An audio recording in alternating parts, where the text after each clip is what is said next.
I wanted to have a conversation with you guys. I have obviously been investigating the Danielle Cohn situation for a while. After putting out some footage that we had unedited for a potential documentary around Danielle's life, I started to receive a ton of comments asking if this was just for views or what's going to happen next. Today, I've invited Mikey and Mikey Tua to come have a conversation and a discussion about this. For background, some of the topics that we're going to discuss are very sensitive. Trigger warning, if you feel uncomfortable, there are opportunities to seek help. And, we're here if you want to reach out and DM us. We'll kind of point you in the right direction. I want to preface that this is not an easy conversation, and these topics are often very sensitive.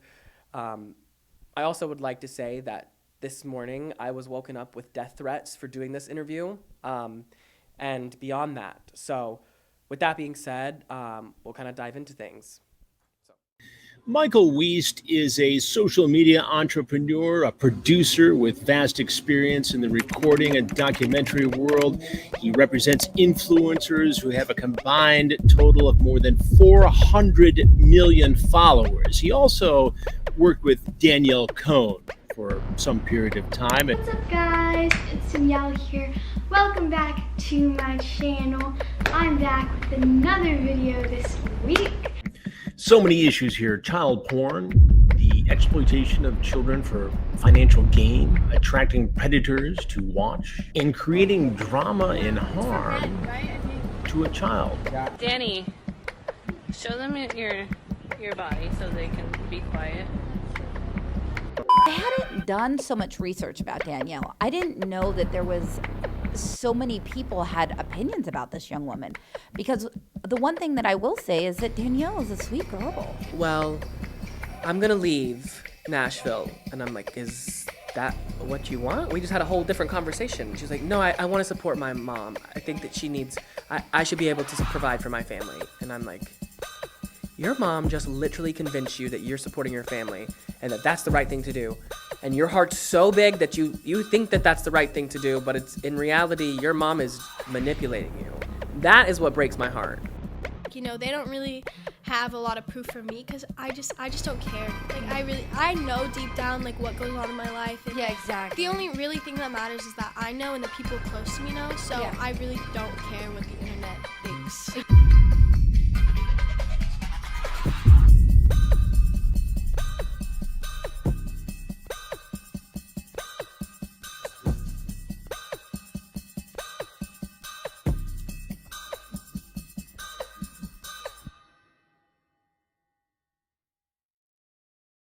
Katie, Mikey, thank you both for being here with me today and being willing to share your story. Absolutely. So before we kind of jump into things, I wanted to chat with you about some communication I received this morning that I think sets the tone for this. So about 8 o'clock this morning, my phone rings. Hold on. What date is it? What is today? Today is March 9th. Okay, so at this point, me and who have not been together for how many months now, and you're still receiving text messages about something similar to we filmed me I think the first thing in August, and communication is still coming through. This one is a bit different. What a joke. Also, this is great timing, I think. Her 18th birthday was recent, but before we jump into that, Or sweet 16. right? So I received 18 phone calls from this unknown number, which is a New York number. I did not answer because I'm just like, maybe it's a fan who got my number, whatever.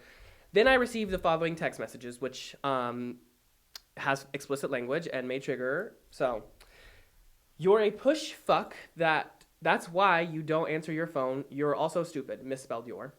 Do not mention Gavin, Mag, us, or Piper Raquel, or any entities. You will be getting a cease and desist along with your stupid fuck, fat predator ass Mikey Tua.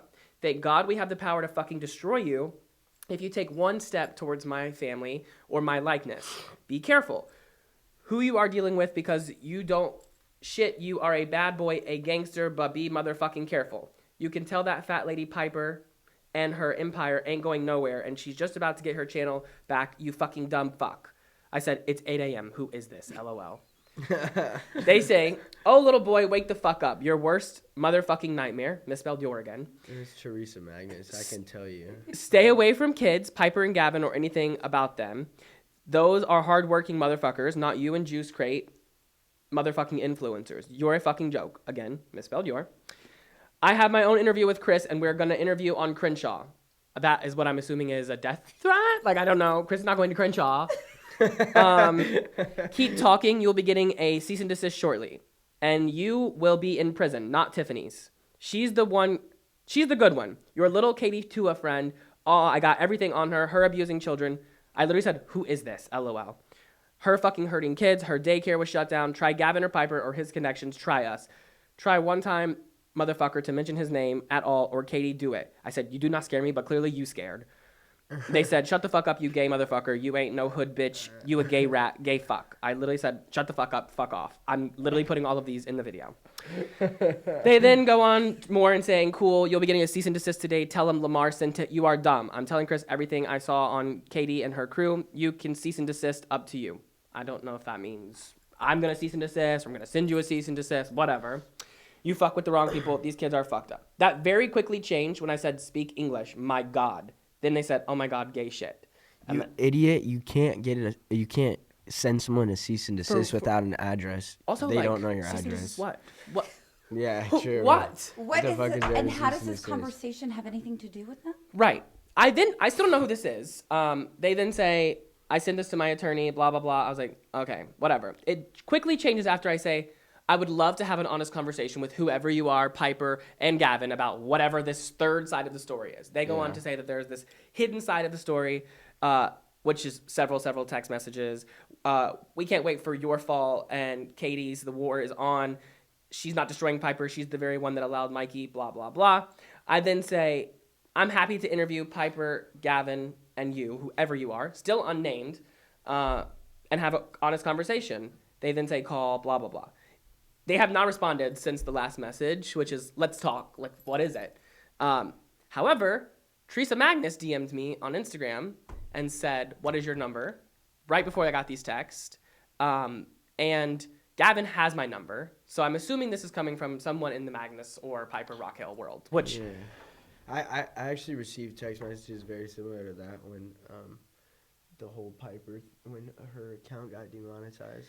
So that's something we haven't hit on, and it kind of takes a different direction, but I would like to jump into it because I'm curious to know how this has relevancy, right? Like, we're talking about Danielle Cohn. That's what we've been chatting about, and this story of how children in the industry are being fucking capitalized on and abused and monetized in ways for no one's gain but the parents, it seems, such as Jen, Danny's mom. That has very quickly ruffled some feathers. With some other parents? Yeah, and I don't know how it's relevant, but clearly there is some parents out there who are trying to stop this conversation from happening. I think that Danielle Cohn's mom, Jennifer, and Teresa Magnus have A lot in common. have had a new friendship has started. I think that they're working on some things, and again, I could be wrong because I'm very removed from that situation, but I do believe that they're now friends, and maybe they're having conversations. Interesting. So before we kind of move forward, I wanted to make you guys aware that, like, there are clearly people not wanting us to have this conversation, and I think that speaks a lot to the nature of what we're trying to do here. But before we get into that, I would love to just kind of have you guys introduce yourselves and give some background so that we can kind of introduce this narrative and how it relates to you, Katie, as not only a mother, but a manager and someone who's been in this industry, and Mikey, someone who's started out in this industry and seen a lot in a very short amount of time. Yeah. Well, hi, if you don't know who I am, I'm Mikey Tua. And I moved to California when I was 13 years old to be an actor. It's always my dream. Not so much anymore, but, you know, when you're young, obviously you have dreams. And my parents made that happen for me. They moved me out to California. And then I got wrapped up in all this social media bullshit. And How old here were I you am. when you started?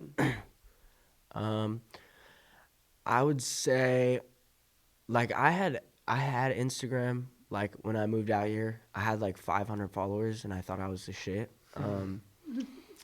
And I was going to my little dance dance competitions and whatever, and I was getting recognized there and like whatever off of dance. And then I moved out. When I moved out here is when I started taking it like more serious. So I would say around like 13.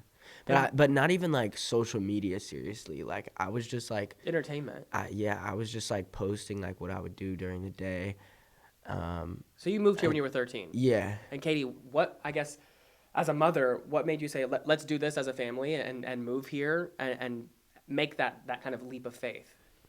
Hi, I'm Katie Tua. I'm Mikey's mom. I'm also JoJo's mom. And then I work in the industry. I started out as a publicist and moved more into talent development and management. I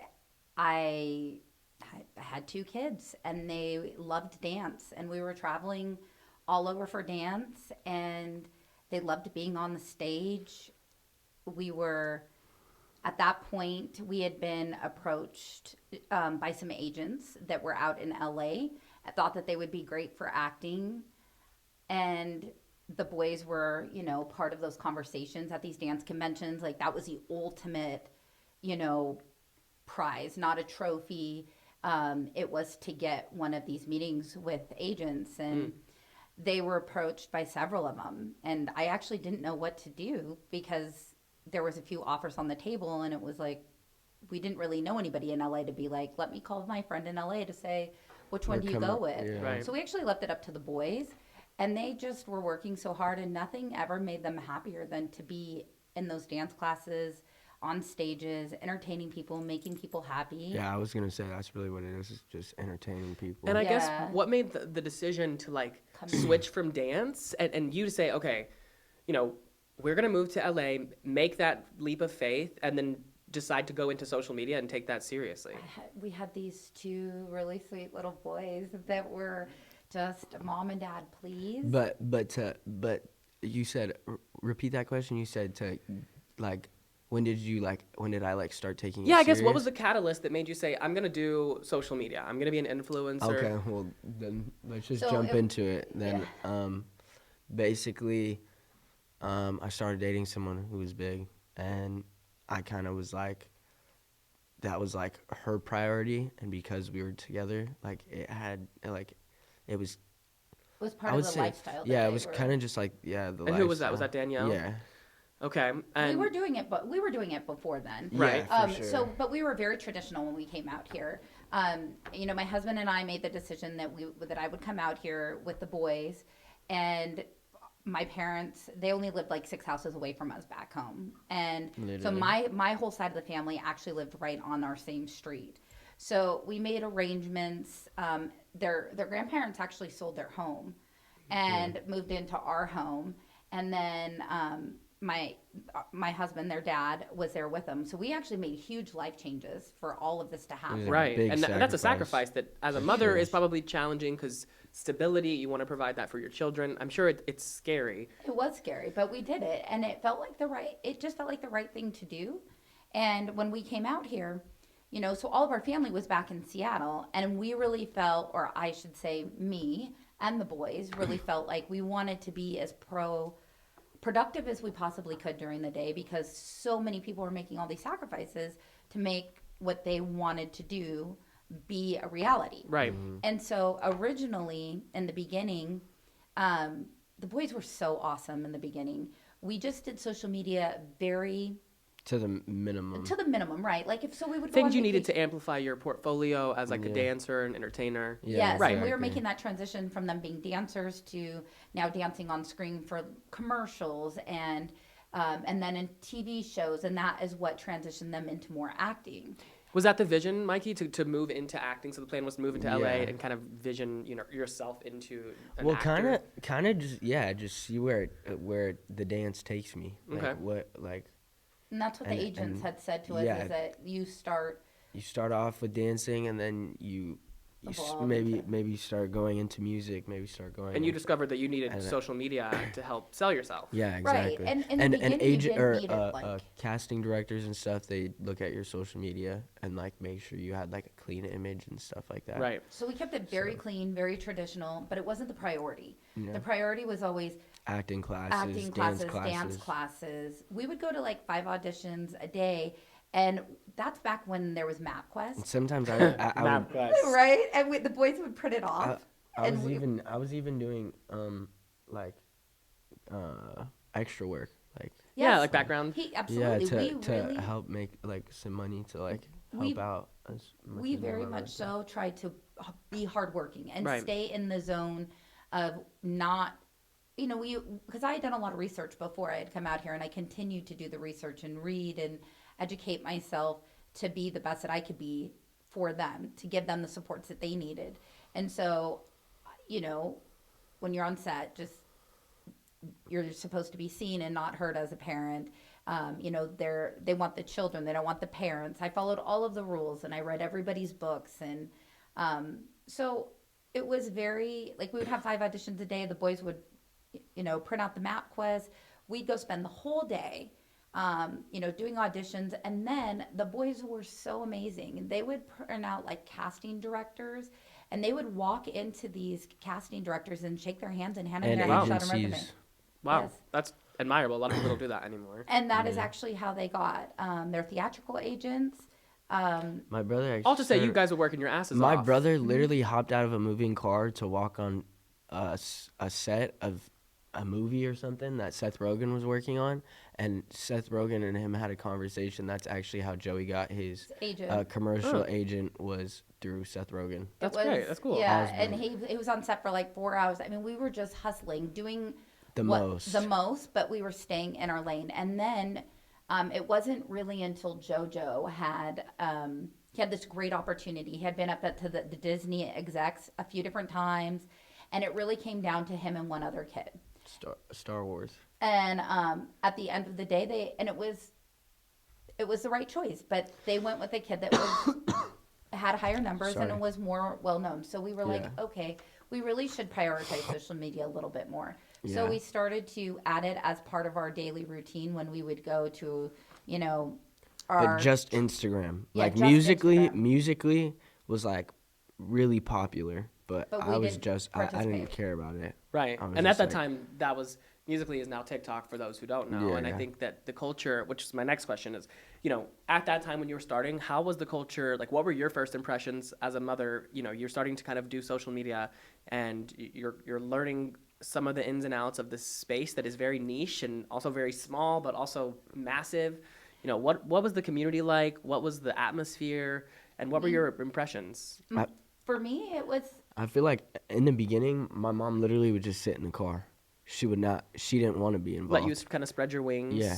I was always right there. I She never would be left. literally right. Like if she would take us to like an event or like a birthday party with like influencers, she would literally sit right outside. And study. And- it yeah, taught me a she would lot read about books social and media. stuff. Yeah. And I actually learned about the algorithms. I learned so much that it educated me a lot. But there was a part of me that I felt like was a little bit scary. Yeah. My boys were still little. You're jumping into a freaking ocean that you Head and you have first. no idea what's in there. You know Yeah. what I'm saying? And what I guess, And the parents and stuff.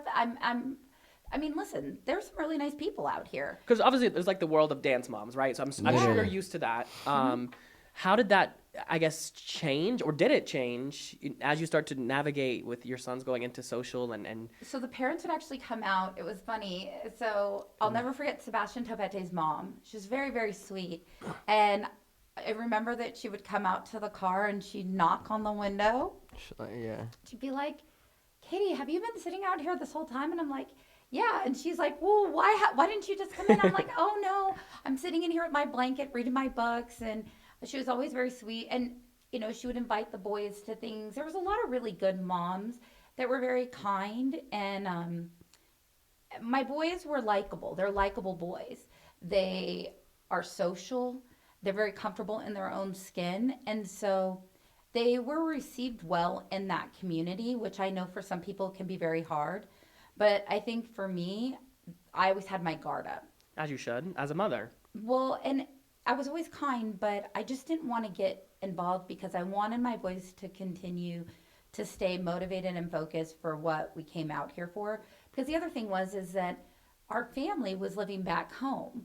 So I was only seeing my husband about every 3 months, but the boys were only seeing their dad every once in a while because I would fly home. Like I would have, my brother would fly out here, and if the boys had a job, and he would stay with the boys, and then I'd go home to see family. we wouldn't see It's our hard. our dad for like 6, 7 months. It was very hard, especially when we had 8 never spent months. a day away from them. As a family, we had never Yeah, it spent was a day away definitely from a each other. huge change. Yeah. Like, It was culture huge. shock. And then all of a sudden, what changed most for us is that my husband, because he wasn't here, he was looking on social media kind of to see, oh, okay, what's going on. Outside looking in, kind of, yeah. Absolutely.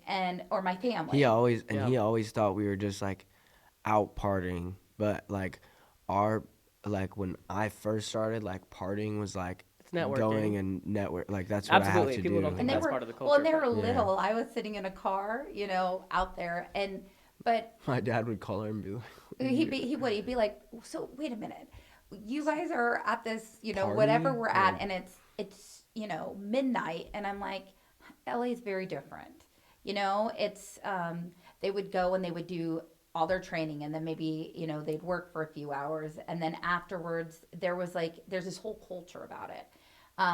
You then go and at the time, Krate was really Crave. I remember the days of or Crave. City Cafe. Walk or Yes, City or Walk. City City Walk, Walk. yes. So it was like they would walk around there and those places stayed up, or they would go to City Walk and then Crave.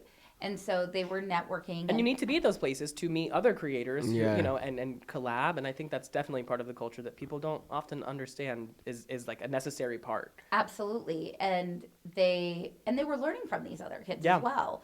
And they made some really great relationships that, as time goes on, just in life in general, we start evolving and going in different directions. But there are some really great ones that we still keep in contact with. Yeah, you want to know something crazy? Frick, why am I blanking on his name? The first, like, big person that I ever met, like, when I first moved to LA, he plays in Jesse. What's his name? He passed away. Oh, Oh, yeah, Cameron Boyce. Cameron Boyce, He was yeah. the first person I ever met that was, like, popular. It was the coolest thing. I thought and it I'm was the sure as shit. someone aspiring, he was a role model or someone Literally. to connect with. Yeah. But this is the thing is I see him on Disney Channel with like, he's like a kid, but when I saw him, he's like taking shots and like smoking. And like my parents literally like never let me cross the street at this point, like Yeah. by myself. Like they were always with me. I was still 13, like literally. And I had gotten dropped off at this party with my cousins and stuff. We had like a few cousins that we ended up meeting out here, which is crazy. Small world. Anyway, we go to this party and I walk in and he's the first person I see and we like make eye contact and I'm super shy. I walk away and I actually ended up going and introducing myself and I'm just like, after I introduced myself, I just sat back and like watched him. I'm like, this is not what I see on Disney Channel. Like literally, It's culture shock, I think. Literally It is. everything is like so different, like in we're all real just life than what people. it. Right, right. Yeah. And I think, I guess in that way that, you kind of are discovering this world. Is that somewhere that you get introduced to Danielle? How does that come about? How do we go from, I'll you tell know. I'll tell you because I'll never forget it. It was like they met Danielle at a Musically event at the Avalon. in Yeah, it Hollywood. was called Muser Movement, and she was like, I remember that. she was with Cole, or what's his name? Galati? Cole Galati. Yeah, I remember Cole. Dude, I don't. And even, how old were you at this point? Young, right? Everyone He had was to be young. young. Oh, he was 14. 14. Yeah. Yeah. He was young. And then she was like, there was like a downstairs room where there's like dressing rooms, and like that was for like the VIP musers. And at this time, again, I don't do Musically. How many so followers did you have at that time? we Any had idea? Like- none on Musically. I had like 15K on Instagram, And 0 on but- Musically. yes. but I was friends with like Hayden Summerall, Caden Conneriki, People that Rush, you've met around all- LA yeah. at this point. And so I had gotten like a all access pass through them. And Danny like had walked downstairs with Cole, and she was like all over this kid, whatever. And She had the song. Her song was popular. yeah, Oh, Marilyn Monroe Marilyn song. Monroe. yeah, Marilyn Monroe And was she had how many popping followers at this time. point? What? I don't Several even million? know. I Yes, feel like she was just yeah. a very big deal. Yeah. Yeah, she was. I remember even, I was probably in a different world working with like Bryson Taylor and Larry at that point, and Yeah. everyone was playing her song, which is quite funny. And so I think she Yeah. probably had to have several millions of followers at this point. Yeah, Well, that's for how sure. when he got in the car, because again, I sat in the car the whole entire time for the event. And when they got into the car, I'll never forget, he was trying to explain to me who he had met. And he's like, Mom, he's like, the song, the Marilyn Monroe. And I was like, oh, okay. And I didn't, I knew the song, Yeah. but I didn't really know who she was. So pretty early on, they had met. And I had asked for her like Snapchat or something. At I the think. Yeah, and she was like no, but then apparently like she was like telling her brother, because I also met Chad the same day, and I was like, Oh, he came with cool. her? And I was like cool with Chad at the beginning, and Chad was and she was like begging her brother to like tell me to come over, and like, which is like Sounds super right. weird. it sounds And then familiar. Yeah. and then yeah, I ended up not going. I had to go with my mom, or I ended up going to Crave actually after that. So fast forward from this event, how do we go from, you kind of are starting to enter this world of social media. You've met Danielle.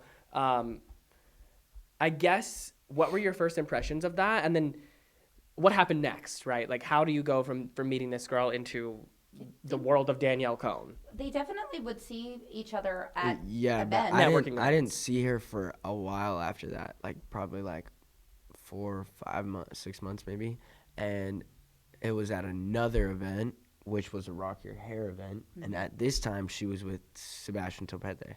They weren't dating, but they were together. Yeah. I actually have the picture, I think, still.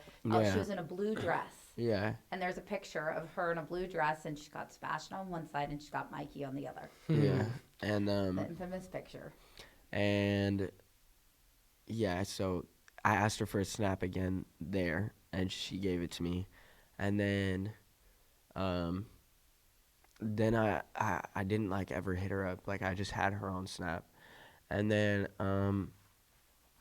like fast forward, I don't know how long Seb and her were together for, to be honest. Give or take, it was about a year. And Okay. during that, I'm just going to say that I during think it was that, I think it was shorter. I think it was like 6 months. it definitely, yeah, Really? it's way closer. Yeah, it was See, I definitely didn't more of pay a year. attention. I And didn't really care. during that time, and the only reason that there was a few events that happened that really stick in my mind, she filmed 2 music videos during She that did. time that they were dating. One was at the beach. Oh yeah, she would like hit me up to like be in these music videos Yes, so too. JoJo and Mikey both were in this music video at the beach. And Oh yeah, we did end up doing it. and I she forgot. would snap him here and there, but she was dating Sebastian. So Mikey just thought, oh, she's a friend. And as a mom, I'm here to tell you that Mikey thought she was pretty. But I actually Right. What made you hit her up, I guess? Or why did you ask for her snap? You just saw interest, networking? nah, just networking. Like Okay. you know what I'm saying? Like she was doing her thing. And But after the second event, the Rock Your Hair event, he thought she was pretty, but he Yeah, still wasn't definitely. mature. Like boys, I think take a little bit longer. He thought she was pretty, but he was like, I don't think he recognized it. What it that could be was. right? Right. What it could turn into. yeah, And for so sure. he was in the one video. Oh, was there? So he was in. They I were was in that music I got video. asked to be in the other one, but I didn't go. Which one? The one with the basketball scene and everybody. Absolutely, you were there. And remember, you went out to eat, and because Uncle Bubba came home and said that there was an issue at the dinner. Oh. There was an issue at the dinner, and it was because Seb caught Danielle looking at you. Oh yeah! Oh my god! Oh my Oh. god! Yeah, she was wearing these like, So you go know to this those music you video know those shoot, and we'll go to dinner. Mom remembers everything. you know those pants that like they're like really tight and then they flare at the bottom, Yeah. Bell like they're- bottom. Yeah. like leggings, whatever. Yeah, I know. I was not weird. there. It just pops in my head. All I That's know so is when my crazy. brother got back with the boys, he was like, sis, he said, I don't know what's going on, but there clearly was some argument, and it definitely had to Oh do yeah, with Mikey. they broke up. They definitely broke up At that because of dinner? that. Yes. And my Wow. my poor brother was just my brother would come out here, whenever I needed extra help. During My mom is also very sick with lupus and Hashimoto's. I found out that at that time I didn't know what I was sick with, but it was just starting, and so he came out here and poor guy. He's like, I don't know what was going on. He's like, toward the end of the dinner, he just told the boys, like, meet him in the car. He went out to the car. And so there was... I definitely do remember it being super uncomfortable. And every time it felt like...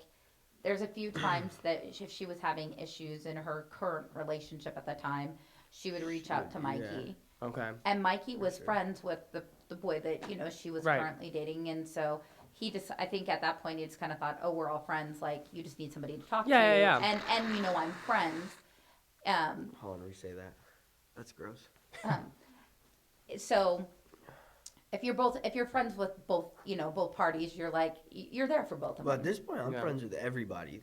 Like my mom said, me and my brother are likable people. Like, I didn't have an issue with anyone.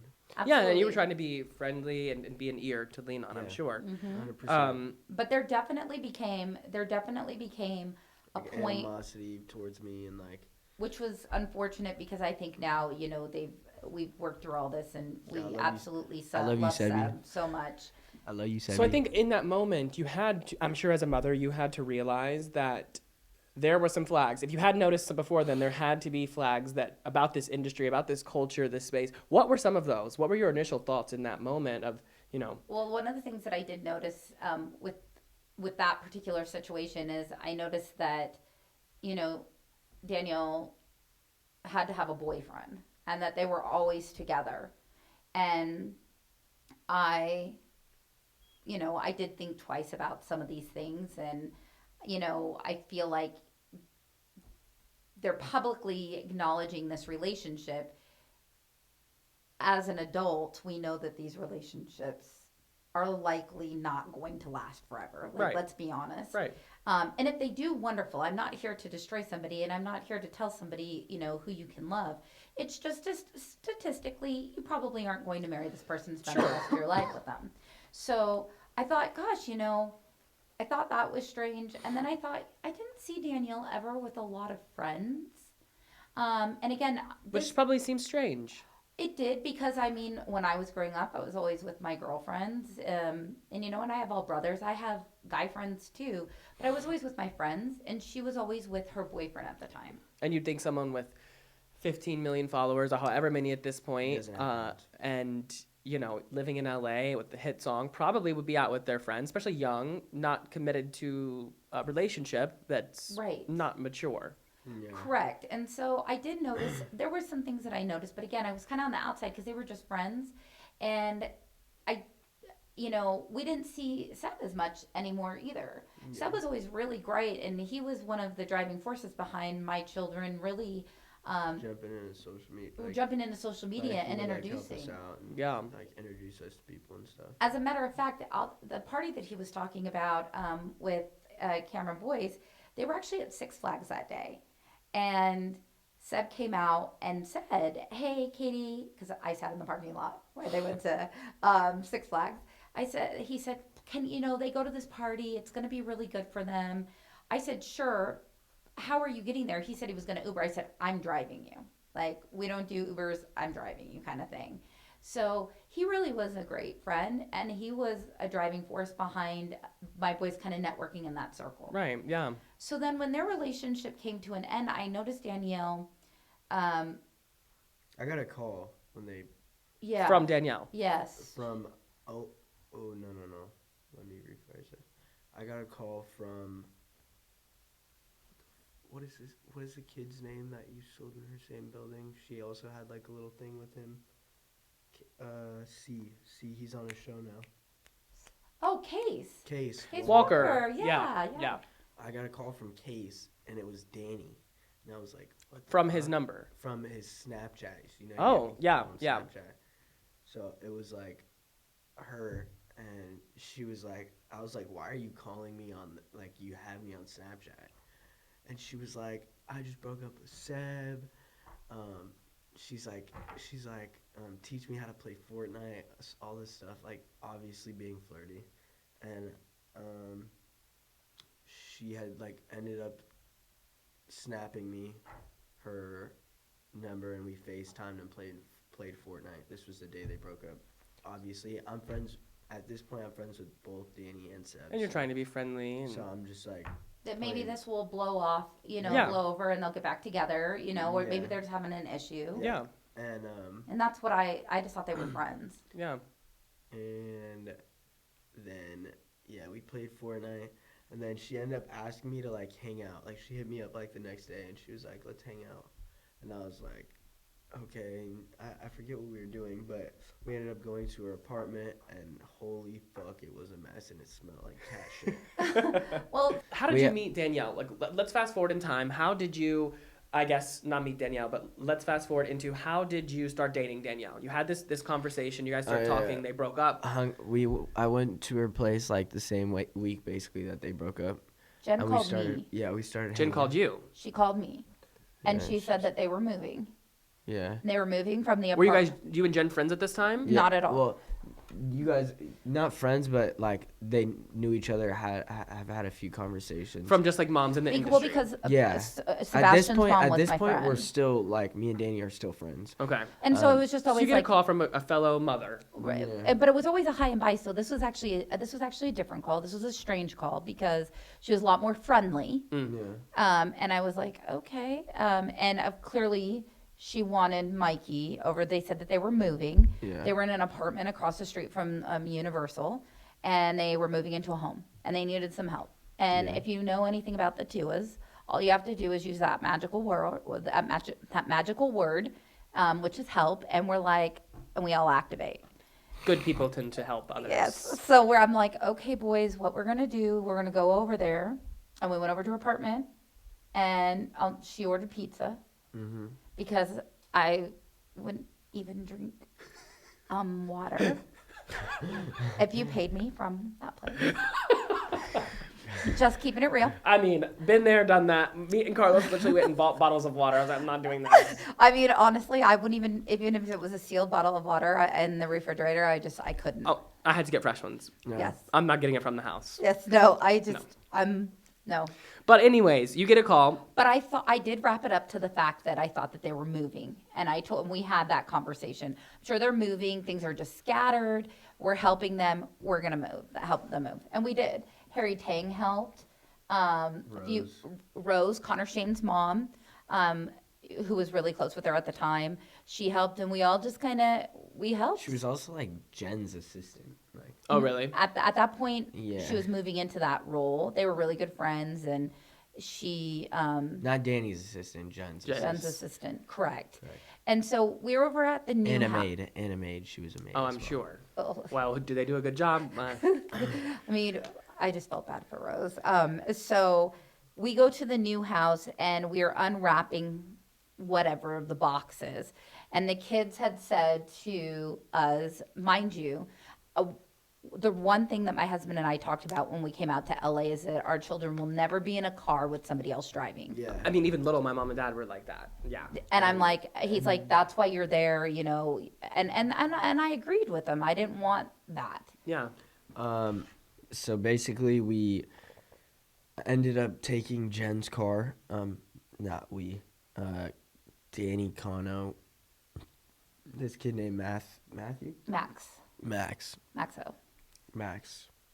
and Chad hopped in the car because Danny said that her mom said for us to go get Chick-fil-A. Which I was told that they were just going down the street to get McDonald's, because when I had asked about why can't we just order pizza, I was told that we had just done that. Yeah. Earlier in the day, because we were there like all day moving, and Right. they had gone to IKEA. We were like assembling things. It was like everybody was working very hard. Time for a meal. Yes. Yeah, so we ended up going. We got in a huge car accident going like probably 80 miles per hour on They a were- regular street. Clearly not where they were Oh my said God. that they were supposed to be. Yeah, we were on Hollywood, Santa Monica Boulevard, but like right there by Hollywood Boulevard. And who was driving? Kano. Kano. Kano. And I Kano. Correct. Yeah, Kano. At this point, I had never really met Kano or Maxo. They were new. I was. Yeah, they were like coming over and like going live on like some app. But they were Something yes, like but they that, were yeah. supposed to be helping again, assisting with putting things together. Right. And again, not my house. We were just there to help. And I'll never forget. Jen was about this far away from me, and she picked up the phone because they called her. And Kano was like, "Jen, and I could hear Kano, even though she was on the phone with them. We'd just been in an accident, and she said, 'You're joking.' And he's like, 'No, Jen, I'm actually serious.' My heart sank at that point. I'm sure. Jojo was not in the car. Yeah, I'd call my brother. So basically what happened is we got into the car accident and everyone was knocked out. Oh my God. I was the only one Like unconscious. conscious. So, Yeah. the car was I was crumbled. the only one conscious. Did you sustain any injuries? There were so many injuries. And Yeah, I'd hit my head. I had a piece of glass like this big in my chin. Oh my God. And I'm sure your heart was racing. my back was just fucked up. it was, and Max, so when we got there, he was, I hear this, and I say, "Get in the car now," in my car. Harry, Tang, everybody. We rushed to the scene of the accident. I mean, I'm sick. I'm with worry. Things are going through my head. Oh my gosh, my judgment as a parent. What's wrong with me? I was told they were just going to At McDonald's. this time, I'm still Yeah. 15 too. Right. He's he was still a little boy. But here's the thing, and this is what started. This is where it begins. This is what starts the manipulation.